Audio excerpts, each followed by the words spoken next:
유다 왕 여호야김이 다스린 지 3년이 되는 해에 바벨론 왕 느부갓네살이 예루살렘에 이르러 성을 에워쌌더니 주께서 유다 왕 여호야김과 하나님의 전 그릇 얼마를 그의 손에 넘기심에 그가 그것을 가지고 신할 땅 자기 신들의 신전에 가져다가 그 신들의 보물 창고에 두었더라. 왕이 환관장 아스브나스에게 말하여 이스라엘 자손 중에서 왕족과 귀족 몇 사람 곧 흠이 없고 용모가 아름다우며 모든 지혜를 통찰하며 지식에 통달하며 학문에 익숙하여 왕궁에 설만한 소년을 데려오게 하였고 그들에게 갈대아 사람의 학문과 언어를 가르치게 하였고 또 왕이 지정하여 그들에게 왕의 음식과 그가 마시는 포도주에서 날마다 쓸 것을 주어 3년을 기르게 하였으니 그 후에 그들은 왕 앞에 서게 될 것이더라. 그들 가운데는 유다 자손 곧 다니엘과 하나냐와 미사엘과 아사랴가 있었더니 환관장이 그들의 이름을 고쳐 다니엘은 벨드사살이라 하고 하나냐는 사드락이라 하고 미사엘은 메삭이라 하고 아사랴는 아벳느고라 하였더라. 다니엘은 뜻을 정하여 왕의 음식과 그가 마시는 포도주로 자기를 더럽히지 아니하리라 하고 자기를 더럽히지 아니하도록 환관장에게 구하니 하나님이 다니엘로 하여금 환관장에게 은혜와 긍휼을 얻게 하신지라. 하나님의 말씀입니다. 오늘날 신자가 어려움을 당하는 모습을 보면서 사람들은 종종 그런 하나님이라면, 그런 종교라면 나는 믿지 않겠다라고 말을 합니다. 오늘 본문인 다니엘서도 충분히 그런 말이 나올 법한 상황입니다. 그런데 하나님은 그런 상황에 있는 다니엘에게 함께 하시며 또 오늘날을 살아가는 우리에게도 동일한 은혜를 베푸신다고 말씀을 하십니다. 오늘 다니엘서의 말씀이 우리에게 위로와 힘이 되기를 소망합니다. 1장 1절은 다니엘서의 시대적인 배경을 설명해 줍니다. 유다 왕 여호야김이 다스린 지 3년이 되는 해에 일어난 일을 말씀해 줍니다. 이 말씀은 열왕기하 26장과 역대하 36장에 기록된 내용인데 간략히 말씀을 드리자면 이렇습니다. 유다의 요시야 왕이 애굽 왕에 의해서 죽임을 당하게 됩니다. 그러자 이스라엘 백성들이 요시야 왕의 한 명을 세워서 한 명을 왕으로 세웁니다. 그의 이름은 여호아하스입니다. 그런데 이 여호아하스가 세 달간 이스라엘을 통치하지만 3달이 지난 후에 애굽 왕이 와서 그를 폐위시킵니다. 3달 동안 그가 얼마나 통치를 잘했는지는 모르겠지만 성경은 그를 가리켜서 하나님 앞에 보시기에 악을 행하였다라고 이렇게 평가를 합니다. 애굽의 왕이 여호아스를 폐위시킨 후에 이제 그의 형인 엘리야김을 이스라엘의 왕으로 세웁니다. 그래서 이 엘리야김의 이름을 바꿉니다. 그의 이름이 바로 여호야김입니다. 애굽 왕에 의해서 세워진 여호야김이 바로 다니엘 1장에 나오는 그 왕입니다. 여호야김이 다스린 지 3년째 되는 해에 바벨론이 이스라엘을 침략합니다. 그런데 당시 고대 근동의 지방의 그런 정세를 보자면 바벨론이 남유다를 침략하는 것은 좀 자연스러운 일이었습니다. 바벨론이 아수르를 함락시키고 이제 근동 지역의 새로운 패권 주자가 됩니다. 새로운 신흥 세력이 되는 것이죠. 그래서 그 바벨론 고대 근동을 함락시킨 그 바벨론이 이제 팔레스타인 지역의 가나안 땅까지 세력을 확장하는 것은 너무나 당연한 일이었다라고 역사학자들은 해석을 합니다. 그런데 성경은 이러한 시대적인 배경 너머에 다른 이유가 있었다고 설명을 합니다. 바로 2절 말씀입니다. 2절은 이렇게 말씀을 합니다. 주께서 유다 왕 여호야김과 하나님의 전 그릇 얼마를 그의 손에 넘기셨다라고 말씀을 합니다.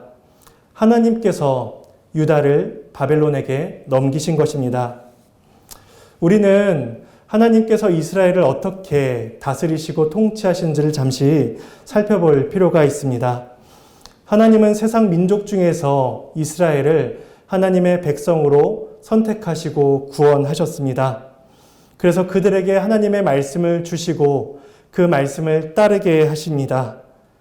그래서 하나님은 그 말씀을 따르며 이스라엘이 하나님의 나라로 세워져 가기를 원하셨습니다.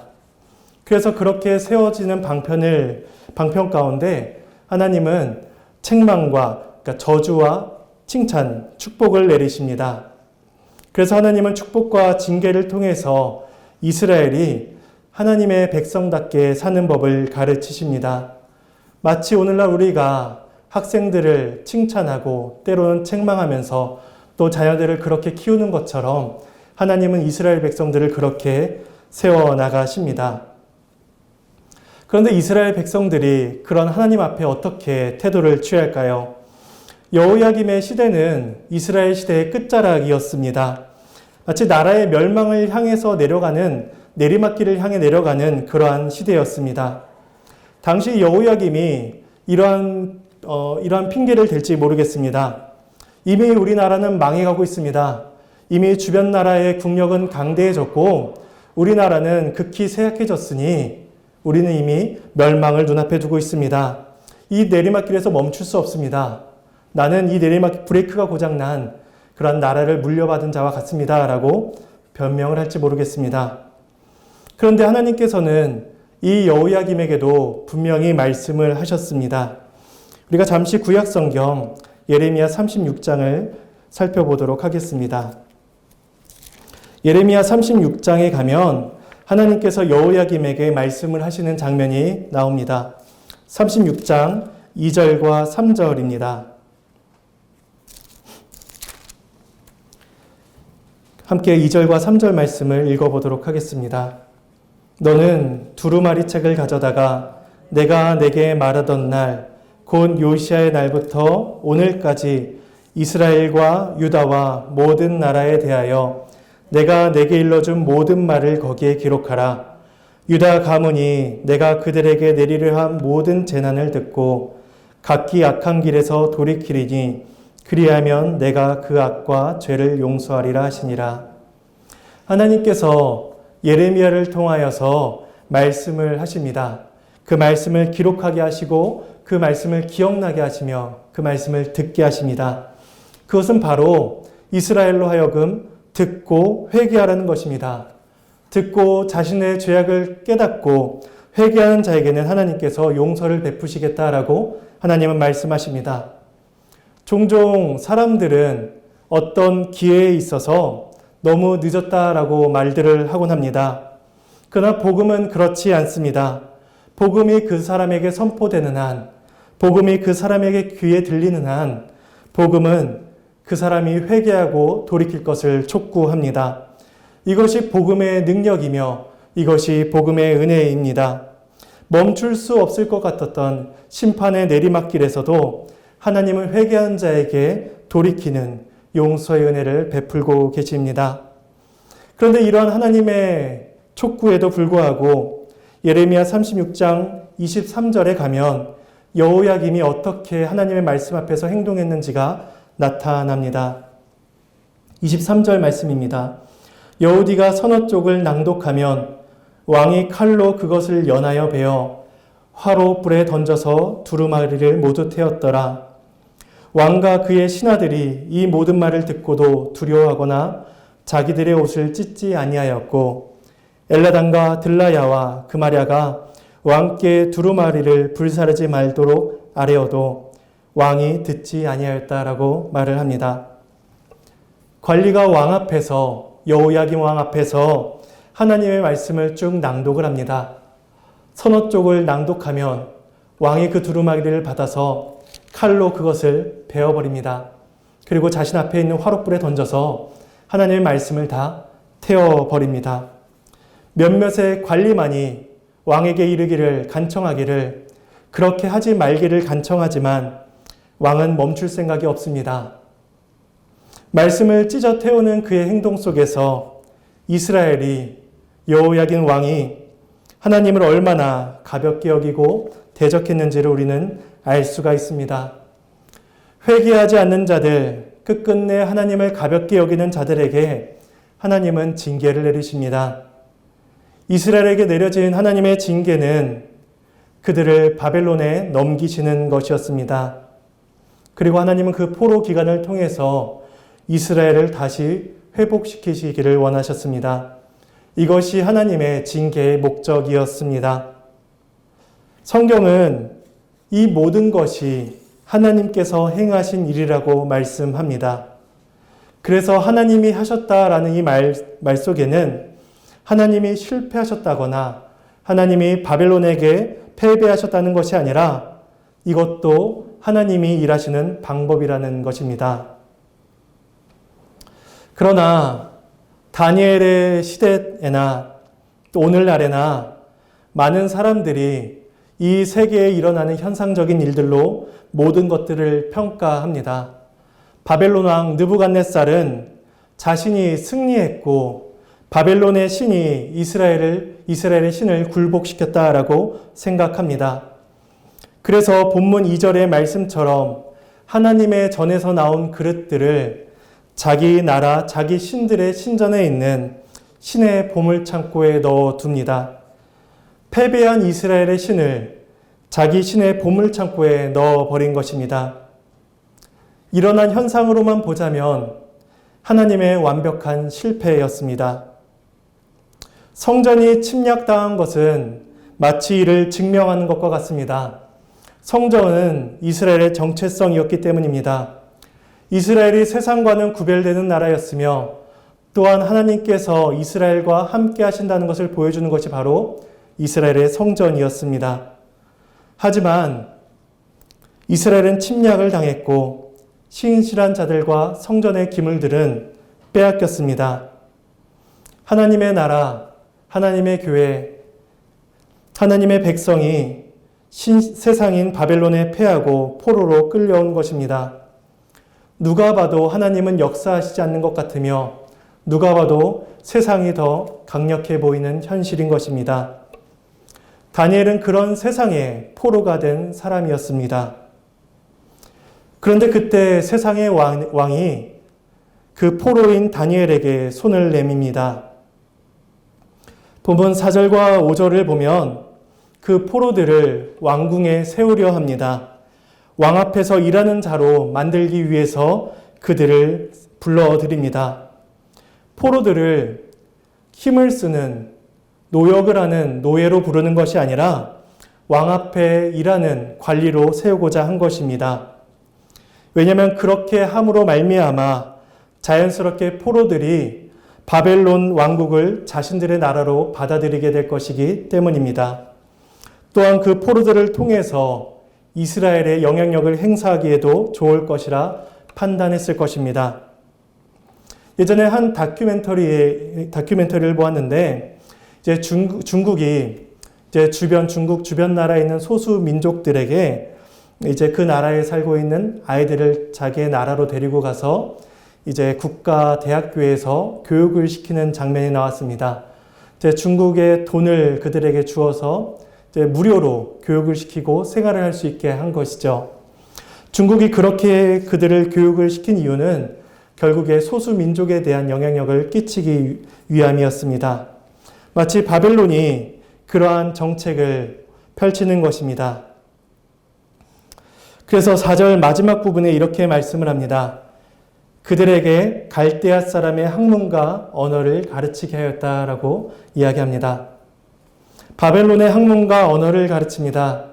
교육이라는 것은 단순히 정보에 대한 지식을 늘려주는 것이 아니었습니다. 그 안에는 세상을 바라보는 눈, 세상을 바라보는 세계관이 존재합니다. 예를 들면 동성애나 혼전 순결이나 자연과 과학, 이 모든 것들을 해석하고 바라보는 것이 바로 세계관입니다. 바벨론의 모든 교육은 이스라엘의 세계관을 지워버리고 바벨론의 가치관을 가진 바벨론 사람으로 만드는 일을 한 것입니다. 또한 그들의 이름을 바꿉니다. 7절 말씀인데 우리 함께 읽어보도록 하겠습니다. 환관장이 그들의 이름을 고쳐 다니엘은 벨드사살이라 하고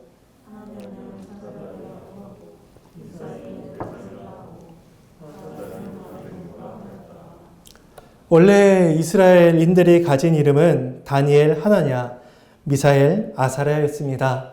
이들의 이름의 뜻은 하나님께서 심판자이시며 하나님께서 은혜를 베푸시며 하나님께서 도우신다라는 이러한 뜻을 가지고 있었습니다. 그런데 이러한 이름들을 그들이 바벨론식으로 계명을 시킵니다. 벨드사살, 사드락, 메삭, 아벳느고. 벨드사살의 이름만 봐도 벨이여 그의 생명을 보호하소서라는 뜻을 가지고 있습니다. 그들의 이름에 있는 하나님에 대한 모든 흔적들을 지워버리고 바벨론 신의 이름을 그들 가운데에 심어버립니다. 또한 5절에 이렇게 말씀을 합니다. 또 왕이 지정하여 그들에게 왕의 음식과 그가 마시는 포도주에서 날마다 쓸 것을 주어 3년을 기르게 하였으니 그들은 왕 앞에 서게 될 것이더라. 그들에게 왕의 음식과 포도주를 제공합니다. 이제 다니엘과 세 친구는 그것만 받아들이면 왕 앞에 서게 될 것입니다. 왕 앞에 서게 된다는 것은 마치 그들의 인생을 보장받는다는 것과 같습니다. 신분적인 한계와 사회적인 인식과 그들이 할 수 있는 모든 능력들을 넘어서는 일이 바로 왕의 음식과 포도주를 받아 마시는 일이었습니다. 그런데 우리는 다니엘이 어떤 결정을 했는지 잘 압니다. 왕의 음식을 거절하고 채식을 요구합니다. 사실 왕의 음식을 받아들이는 것과 거절하는 것은 너무나 큰 차이가 있는 일이었습니다. 받아들이는 것은 너무나 당연한 일이었습니다. 포로가 왕의 명령을 거절한다는 것은 상상할 수가 없는 일이었죠. 그러니 받아들이고 그것을 먹는 것은 포로의 역할이었습니다. 또한 그것을 받아들인다는 것은 그들의 신분이 보장되는 일이었습니다.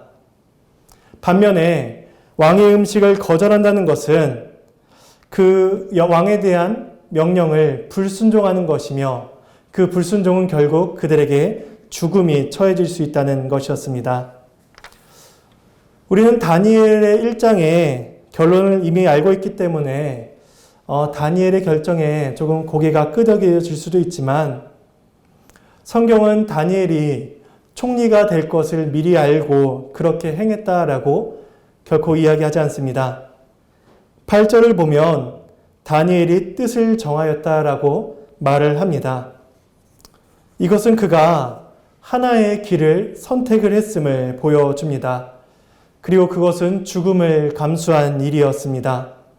실제로 채식을 요구하는 다니엘에게 그 바벨론의 환관장이 말하길 너희 때문에 내 머리가 왕 앞에서 위태해질 것이다 라고 그렇게 답을 합니다. 그러니 다니엘의 이 뜻을 정한 선택은 죽을 것임을 결심하고 선택한 것이지 채식을 통해서 더 높은 자리에 올라가고자 한 것이 아니었습니다. 다니엘은 왜 그런 죽음까지도 감수하면서 그런 선택을 했을까요? 우리 8절 말씀을 함께 읽어보도록 하겠습니다. 다니엘은 뜻을 정하여 왕의 음식과 그가 마시는 포도주로 더럽히지 아니하도록 환관장에게 구하니 왕의 음식과 포도주가 자신을 더럽히리라라고 생각을 한 것입니다. 왕의 음식과 포도주가 자기 자신을 더럽힌다라고 생각을 한 이유에 대해서는 두 가지 정도를 생각을 할 수가 있습니다. 하나는 바벨론 왕의 음식이 모세의 율법에 명하기를 불결한 것이다 라고 선언한 고기들이 있었기 때문입니다. 또 하나는 바벨론 왕의 음식이 그 바벨론의 신들에게 이미 바쳐진 음식이었기 때문입니다. 첫 번째와 관련해서 생각을 해보자면 첫 번째는 하나님의 율법에 직접적으로 접촉되는 위반되는 행위였기 때문입니다. 또한 두 번째는 첫 번째보다는 덜 직접적이고 또한 간접적일 수 있지만 바벨론의 신들을 인정하는 행위였기 때문입니다.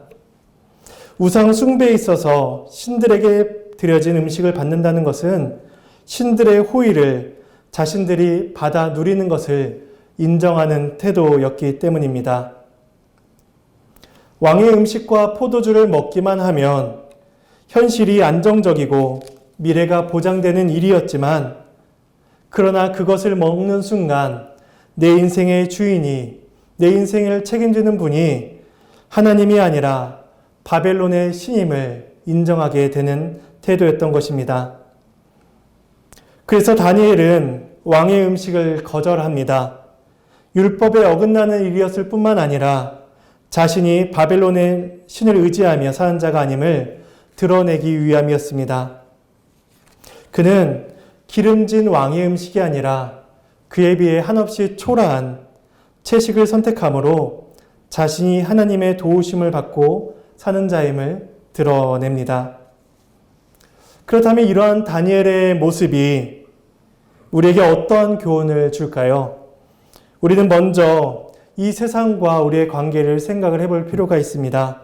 잠시 에베소서 6장 12절 말씀을 찾아보도록 하겠습니다.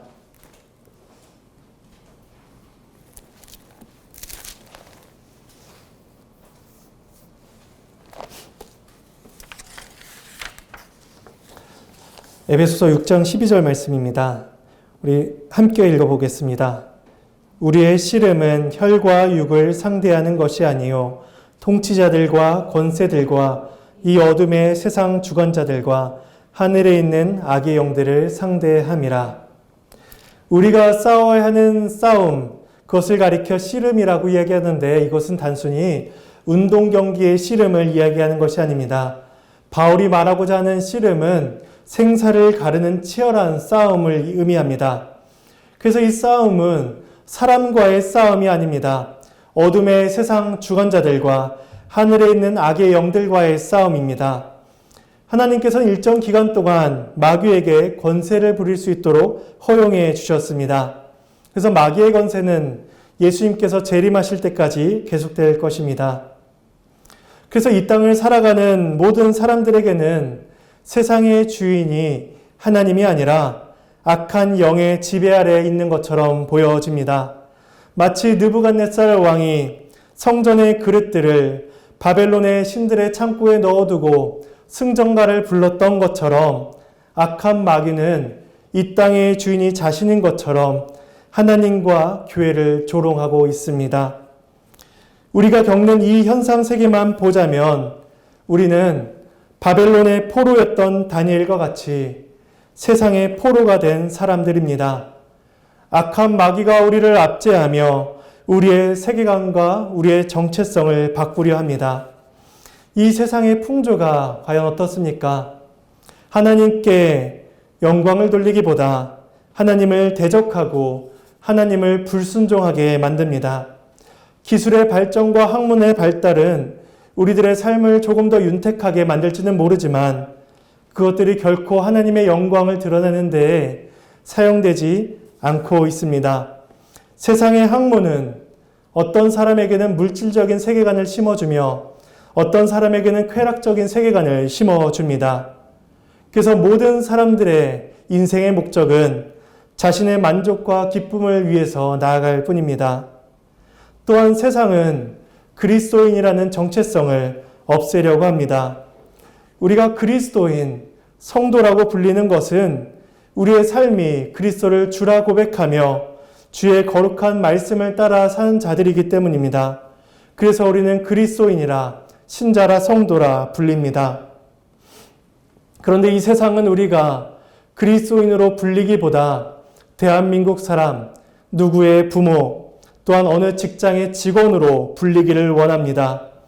그래서 우리가 주일 예배에 나와서 함께 모여 주 앞에 나아가는 기쁨보다 매일의 삶 속에서 주의 말씀을 묵상하며 주의 도우심을 구하기보다 가정에서, 직장에서, 사회에서 바쁘게 살아가도록 우리를 재촉합니다. 우리가 처한 현실을 바라보게 합니다. 우리를 불안하게 만들며 눈에 보이는 것들을 의지하게 만듭니다. 그러면서 세상은 우리에게 제안을 합니다. 네가 이 왕의 음식과 이 포도주만 받아들인다면 너는 왕 앞에 설 수 있고 너의 미래는 보장받을 것이다 라고 우리를 유혹합니다. 너의 신앙을 포기하고 너의 정체성을 바꾸기만 한다면 너는 이 세상에서 승리할 수 있을 것이다 라고 우리에게 이야기합니다. 이 음식을 받아 먹으라. 우리에게 그 음식을 제공하고 있습니다. 지금 여러분에게 이 세상의 왕이 주는 음식이 과연 무엇입니까? 하나님이 아닌 세상 왕을 따르도록 요구하는 음식이 무엇인지 한번 생각해 보았으면 합니다. 우리의 신앙생활을 방해하는 것, 하나님과 우리의 관계를 가로막는 것, 세상이 주는 음식은 당장은 기름져 보일지 모르지만, 당장은 우리의 삶을 윤택하게 만들어 보일지는 모르지만 결국 우리의 삶을 더럽힙니다. 다니엘이 왕의 음식을 거절하고 요구한 것은 채식이었습니다. 어떤 분들은 채식이 건강식단이어서, 소위 웰빙 식단이어서 얼굴이 윤택해졌다라고 설명을 하는 분들도 있긴 하지만, 다니엘이 건강식단이라는 이유로 채식을 요구한 것은 아닐 것입니다.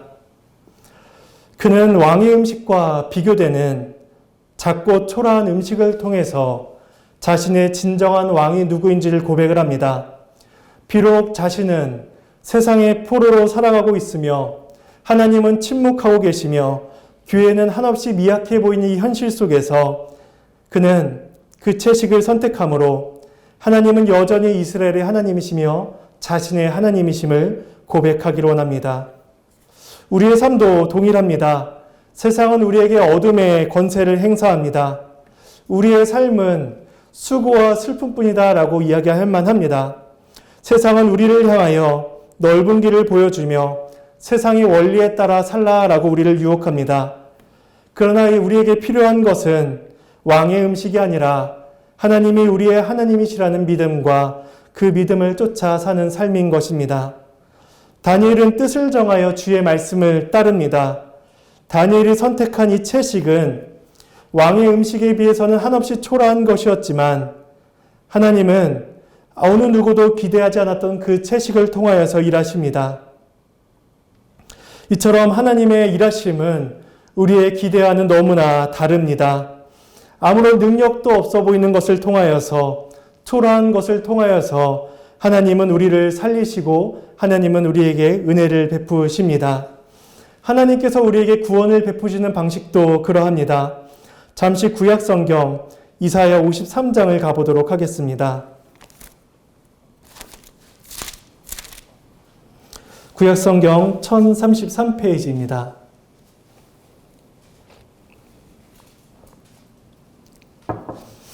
2절과 3절 말씀을 함께 읽어보도록 하겠습니다. 그는 주 앞에서 자라나기를 연한 순 같고 마른 땅에서 나온 뿌리 같아서 고운 모양도 없고 풍채도 없은즉 우리가 보기에 흠모할 만한 아름다운 것이 없도다. 그는 멸시를 받아 사람들에게 버림받았으며 간고를 많이 겪었으며 질고를 하는 자라. 마치 사람들이 그에게서 얼굴을 가리는 것 같이 멸시를 당하였고 우리도 그를 귀히 여기지 아니하였도다. 이사야는 오실 그리스도를 가리켜서 우리가 보기에 흠모할 만한 것이 전혀 없는 분이라고 말씀을 합니다. 이 세상에 어느 누구도 그를 귀하게 여기지 않았고 모든 사람들이 그가 버림받기에 마땅한 자다라고 생각을 하였습니다. 그는 왕궁과는 전혀 관계가 없는 삶을 사셨습니다. 그리스도께서 모든 질고와 모든 슬픔을 당하셨을 때에 많은 사람들은 그리스도를 가리켜서 그가 하나님의 저주를 받기에 마땅한 자라, 그가 하나님의 징벌을 받는 자다라고 그들은 생각을 하였습니다. 그런데 하나님께서는 그리스도를 통하여서 우리에게 놀라운 일을 행하셨습니다. 5절과 6절 말씀을 함께 읽어보도록 하겠습니다. 그가 찔림은 우리의 허물 때문이요 그가 상함은 우리의 죄악 때문이라. 그가 징계를 받음으로 우리는 평화를 누리고 그가 채찍에 맞음으로 우리는 나음을 받았도다. 우리는 다 양 같아서 그릇 행하여 각기 제 길로 갔거늘 여호와께서는 우리 모두의 죄악을 그에게 담당시키셨도다. 하나님께서는 그리스도께서 당하신 모든 수치와 고난이 우리의 죄악을 담당하시기 위함이었다라고 말씀합니다. 그리스도는 화려한 모습으로 이 땅에 오지 않으셨고 흠모할 만한 모습으로 이 땅에 오지 않으셨습니다. 그런데 아무도 기대하지 않았던 음식을 통하여서 다니엘에게 역사하셨던 하나님께서는 아무도 기대하지 않았던 방식을 통하여서 우리에게 구원의 은혜를 베푸십니다. 세상은 눈에 보이는 것으로 우리를 유혹하며 제한합니다. 아무런 능력도 없는, 복도 주지 않는 하나님이라면 믿지 않겠다라고 조롱합니다. 그러나 하나님은 패배한 듯 보이는 바벨론 왕궁의 깊은 곳에서도 임재하셨으며 왕의 음식을 거절하는 그 순간에도 하나님은 일하고 계셨습니다. 하나님께서 다니엘로 하여금 환관장에게 은혜를 받게 하셨다라고 성경은 분명히 말씀합니다. 이처럼 하나님은 세상의 권세가 흥황해 보이는 이때에도 여전히 우리의 하나님이시며 뜻을 정하여 좁은 길을 걸어가는 자들에게 친히 은혜를 베푸십니다.